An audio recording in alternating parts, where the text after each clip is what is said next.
I was just reviewing some documents at home over the weekend, and I came across a memo from, I believe you, Michael. It was dated January 3rd, and that was around the time where the board at that time was entertaining outside legal counsel.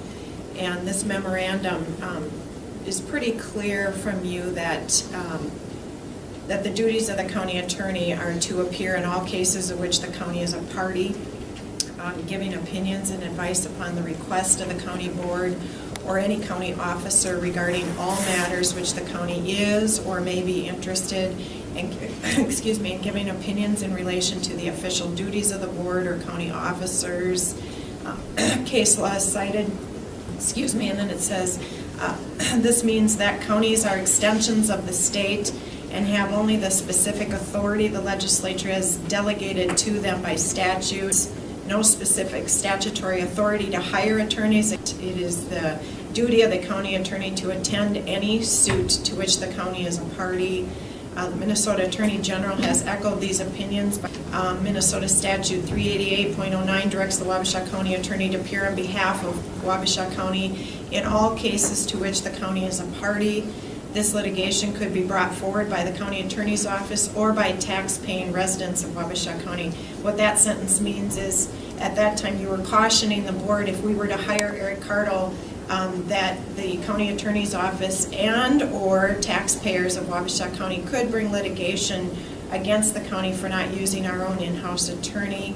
You went on to say it was a violation of Minnesota law, and it is against clear and consistent advice of the Attorney General. And so you summarized, if the board chooses to enter into an agreement with outside counsel, that the individual commissioner should be aware that such action may constitute malfeasance in office, that the offense, if proven, could warrant removal from office, and that the board should be aware that there's a strong likelihood that if we would adopt that contract, it would be subject to challenge in court by the county attorney or county residents.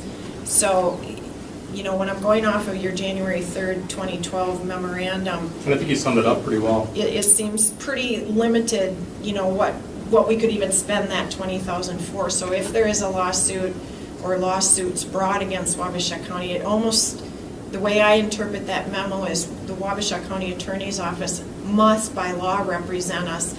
And so, you know, and then incidentally, whether it's coincidence or what, when we have the outside counsel bill to pay today, so I pulled out the agreement that the board entered. The board, I had the board entered into. It is because we have to pay for this bill. What's argument? The exhibit that the agreement. Can I interrupt you for just a moment? Can I just finish this one? This agreement that the board entered into is void of a lot of the things back in 2012 that you said an agreement had to have in it, like the terms when it would cease. And there, I mean, this is an ongoing, and I cautioned the board that day, this is an ongoing open-ended contract. There's no limit. This law firm that you guys have retained could charge us $100,000. There's no cap on this. So the contract that the board approved back in, or whenever it was, August 27th, it's void, or it's in contradiction to your memo dated January 3rd, 2012.